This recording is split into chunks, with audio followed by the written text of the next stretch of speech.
Allez, salut à toutes et à tous, très heureux de vous retrouver. Je vous fais un point rapide sur Bitcoin. Bien évidemment, vous déclinez cette analyse pour les autres alts, etc. de vos portefeuilles. C'est tout simplement pas un conseil en investissement, mais je vous montre comment appliquer les méthodologies de la stratégie, etc. Donc, je prends Bitcoin comme référent, et puis de toute façon, c'est le plus clair techniquement, donc c'est celui où l'analyse sera la plus facile à faire. Donc, allons-y. Alors, je vous rappelle qu'il faut toujours contextualiser vos marchés, à savoir donc comment se positionnent les prix historiques, autrement dit la moyenne, par rapport au positionnement de prix relatif à la valeur à court terme, le canot de contexte. Ok. Donc bref, nos zones d'offre et de demande se situent très largement au-dessus des prix moyens qui sont à la hausse. Bref, ça, si vous arrivez à vous convaincre que c'est un range, il y a un problème. Donc il y a une tendance et il y a bien donc ici stabilisation de la valeur au sein d'une tendance, ce qu'on appelle un pullback. Donc on a bien notre pullback daily. Par contre, quand on est en situation de tendance, donc je vous rappelle, on doit systématiquement vérifier qu'il n'y a pas existence d'une tendance sur l'UT supérieure. Oh boy, les contextes très largement au-dessus d'une moyenne ascendante, etc. Hebdomadaire égale tendance. Et en mensuel, oh boy, même chose, les contextes sont ascendants très au-dessus d'une moyenne qui monte également. Bref, nous avons donc ici une situation un peu particulière. Quand il y a trois tendances en cours, imbriquées l'une dans l'autre, on a affaire à ce qu'on appelle une tendance multi-time frame. Dans ce cas-là, donc, différentes règles s'appliquent. Pour les débutants, vous suivez la tendance de degré primaire, c'est-à-dire la tendance mensuelle. Pour les autres, vous allez pouvoir, ceux qui savent trader les tendances multi-time frame, et c'est de niveau expérimenté, exploiter donc une gestion du risque en parallèle sur ces trois time frames. Autrement dit, vous allez pouvoir exploiter la tendance daily, puis exploiter la tendance hebdomadaire, puis exploiter la tendance mensuelle, au lieu de juste exploiter la tendance de degré primaire. Okay. Donc exploiter trois gestions du risque au sein d'une seule stratégie. Évidemment, les rendements sont multipliés bien plus qu'au carré, là, hein. On est plutôt sur de l'exposant 3. Donc évidemment, ça rapporte beaucoup plus, mais il va falloir comprendre que la gestion du risque dans ces stratégies est plus pointue. Il faut évidemment connaître beaucoup plus de règles et ne pas s'embrouiller les neurones. Bref, dans ces stratégies-là, sans vous refaire tout le cours sur les tendances multi-time frame, on a donc une hiérarchie qui se met en place, c'est-à-dire que la tendance daily prime jusqu'à ce qu'elle soit mature. Une fois que la tendance daily est mature, on entame les suivis de la tendance et les pullbacks hebdomadaires jusqu'à ce que celle-ci mature également. Et enfin, on finit par maturer la tendance de degré primaire, qui devient généralement très parabolique dû au fait des excès et des tendances qui ont poussé avant sur les UT inférieures. Voilà tout ce qu'on sait des tendances multi-time frame. Donc, quelles sont et qu'elles se produisent dans un ordre séquencé, ok, et que généralement la tendance primaire, donc la tendance de degré supérieur, finira et aura l'air très excessive sur les prix, sans qu'on ait affaire à une bulle spéculative, parce que la distribution de la valeur derrière est totalement bien faite. Mais l'excès, ça veut dire que ça va monter très fort, ça va exploser les contextes, etc., etc. Bon, voilà, donc sur Bitcoin, on a ce cas de figure, tendance daily hebdo-mensuelle en cours. On en est où sur la tendance de degré inférieur? Eh ben, on cherche le niveau de breakout, ok, super. On cherche les niveaux relatifs à un pullback, ok. On a bien clôturé, fini un cycle, clôturé sous les 50%, fini un cycle, entamé des retracements, etc. Donc, on avait un pullback mature ici, l'achat de l'année dernière, dû à une structure très particulière de distribution suivie d'une accumulation Wyckoff. Donc, toutes les raisons de penser, pour ma part, qu'on avait fait les bottoms de ce pullback daily, qu'on se dirigeait donc vers les excès finaux, c'est-à-dire qu'on devait extrapoler de la valeur au-dessus de l'ancien sommet ici, et que ici on devait trouver un excès final, très probablement d'ailleurs excessif, puisque on a des tendances multi-time frame. Donc bref, ici, c'est pour ça que je vous avais dit, je vois peu de probabilité qu'ici, au début de l'année, mon plan était donc, on va former un support, et puis on va aller installer ce fameux ATH, peut-être excessif, mais je doute qu'on arrive à obtenir la belle carotte des 100 000 $. Voilà donc le plan annuel, jusqu'alors en date, pour ma part, étant en application. On avait aussi dit que ce plan serait très mal en point si on venait à briser le fameux dernier support daily de la tendance formée sur le canal de tendance. Bon, malheureusement, début d'année, on le mange dans la gueule, faut donc réajuster. Question de dire, qu'est-ce qui vient de se passer? On est sur des niveaux donc d'invalidation des creux et sommets ascendants daily qui devaient produire un excès final, et on a malheureusement eu un rejet de l'ATH.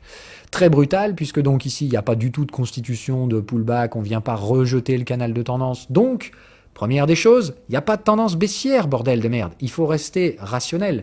C'est pas du tout une tendance baissière. Ce qu'on a ici, c'est ni plus ni moins que la réplique de l'énorme contre-pied de l'année dernière dans une structure légèrement différente. C'est-à-dire que là, on avait distribution suivie d'accumulation. Cette année, on a juste énorme contre-pied et rejet de haut de range pour arriver où? Dans le bas de range. Donc, ce qu'on a ici, navré de vous le dire, c'est ni plus ni moins que la même chose que l'année dernière. C'est-à-dire que les cycles vendeurs sont terminés. On est toujours au sein du pullback, c'est-à-dire on range en daily au sein d'une tendance qui n'a pas fini sa maturité, puisqu'il faut installer un excès final, qui doit donc installer de la valeur au-dessus de la TH, et pas juste trader 3 jours avant de rejeter.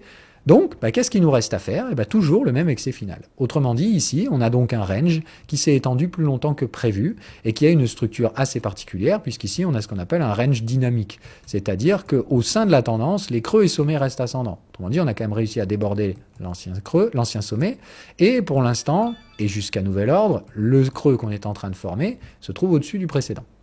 Bon, ok. Autrement dit, si on compte les bornes de range, première borne de range, deuxième, troisième, légèrement dynamique avec un nouvel ATH mais qui n'a pas tenu bien longtemps, quatrième borne de range. Donc, qu'est-ce qu'on fait dans ces structures-là? L'achat des quatrièmes bornes de range, c'est réservé aux expérimentés, parce que c'est un peu compliqué et qu'il y a plusieurs types de stratégies dépendant de la nature de la troisième borne. Et bref, bon, j'essaie de réserver ça, mais voilà, pour faire la base, d'accord? Donc, ici, on a affaire à une troisième borne de nature neutre, puisqu'on a donc tenu largement des clôtures au-dessus des 50%, au-dessus des contextes, etc. Et la force des signaux vendeurs est franchement tout pourri. Bref, les vendeurs sont vraiment dans la merde. Ils se sont défendus comme ils pouvaient, mais ils ont surtout rejeté la TH. On a en plus de ça installé un sommet supérieur au précédent. Bref, la nature de la troisième borne ici, c'est très faible.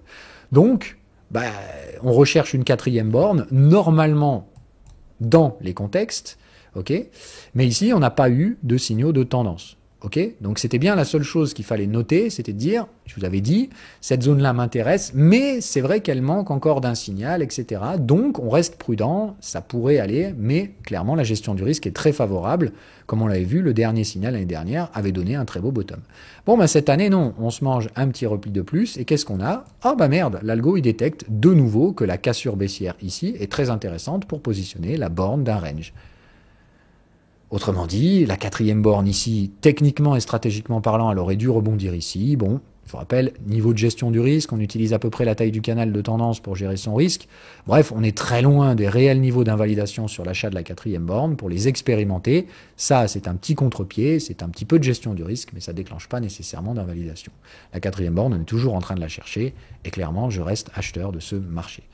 Voilà, tout ce que ça nous donne, c'est que derrière, donc, on est supposé suivre le fameux excès final, sauf que pour ma part, autant cette année, je targetais, comme je l'avais dit, d'aller au moins à 77 000, mais je doutais qu'on puisse attendre 100 000 juste pour garder la carotte.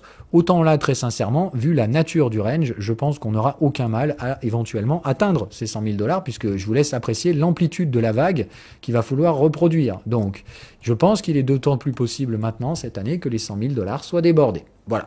Autrement dit, on est tellement fait les cons à la baisse que ça va malheureusement très probablement se retourner contre les vendeurs en tirant les prix encore un petit peu plus haut. Donc attention encore une fois au prix de cette année. Je suis pas sûr que ce soit nécessairement atteint cette année. Je vous rappelle qu'il y a quand même beaucoup d'indécisions dans ce marché.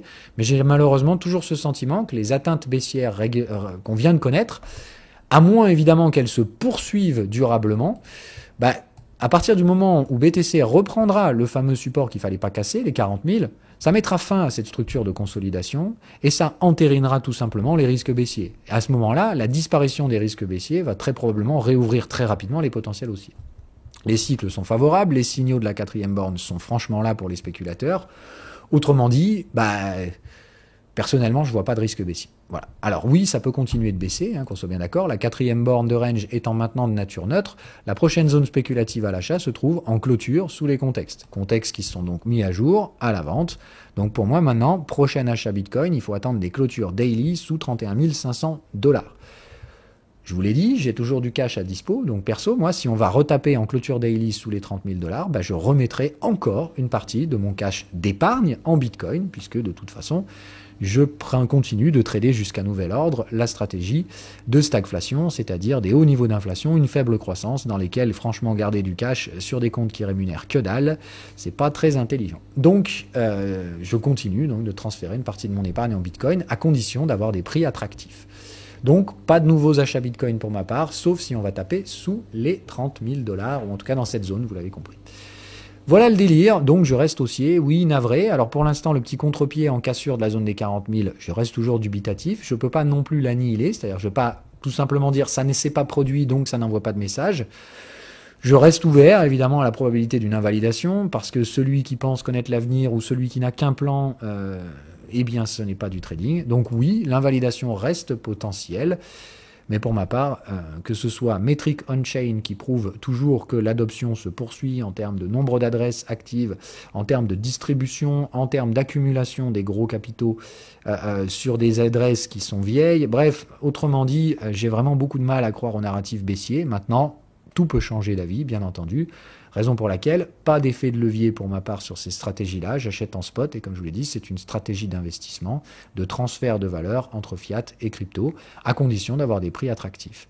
Pour faire simple, l'année dernière, au même prix à peu près, j'avais pas acheté de Bitcoin, je m'étais concentré sur des achats d'altcoin et principalement donc Atom à l'époque.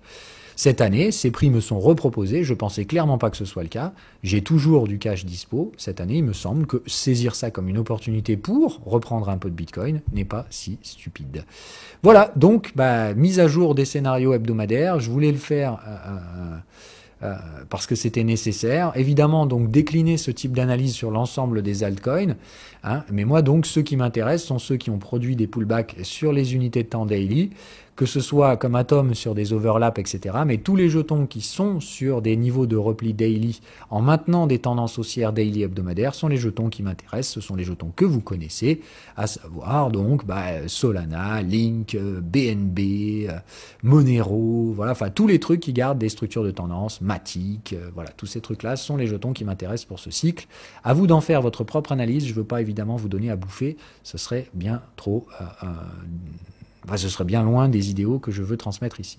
Mais donc voilà, pour ma part, donc analyse Bitcoin, évidemment, donc ça peut être saisi comme une opportunité. Maintenant, si vous aviez acheté ces jetons, quels qu'ils soient, Bitcoin ou autre, l'été dernier et que le marché propose des prix similaires, c'est pas une occasion de renforcer. Comprenez bien que si vous avez déjà payé ces prix, eh bien ce repli était statistiquement peu probable, mais il s'est produit. Il ne faut pas, à mon avis, le voir ni comme une invalidation, ni comme une opportunité de renforcer.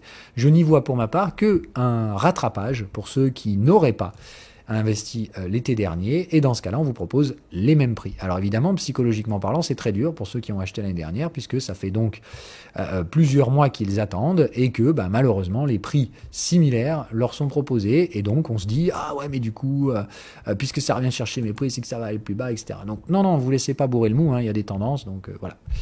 Pour l'instant, probabilité de poursuite baissière très très faible. La pression psychologique est très forte, ce qui m'invite à penser qu'on peut très bien rester ici encore plusieurs jours avant, comme je vous dis, de officiellement récupérer les 40 000 $. Donc, restez soft. Il y a de l'accumulation sur les produits dérivés et les produits futurs notamment. Donc, retenez qu'on est au tout début du mois, donc les expirations mensuelles sont loin sur les produits dérivés. Donc, franchement, pour ma part, restez cool. Je vois pas de nécessité là à très court terme de taper sur la bête chaude en disant ouais, on va short squeeze, enfin on va squeezer les shorts, etc. C'est probablement comme ça que ça se terminera, mais on peut très bien rester sous la résistance pour accumuler un paquet de monde pendant plusieurs semaines avant de squeezer effectivement potentiellement les shorts. Et n'oubliez pas qu'on peut très bien vous remettre une petite quenelle au sud, dans ce cas-là, prochain niveau technique, clôture daily sous les 31 000 $, pour jouer éventuellement des renforts, uniquement pour ceux qui ont du cash disponible à cet effet, pas donc d'utilisation d'effet de levier pour renforcer ces expositions parce que le prix est plus cher, donc je moyenne à la baisse, etc. etc. Ok ? L'utilisation de la marge, c'est le transfert de la propriété de vos jetons à une tierce partie qui pourra les vendre à votre place sans votre accord si les prix baissent trop. Donc, évitez ce genre de conneries. Je rappelle, Bitcoin, à la base, c'est pas vraiment fait pour juste gagner un paquet d'argent. C'est surtout une assurance contre un transfert de valeur qui se met en place. Voilà.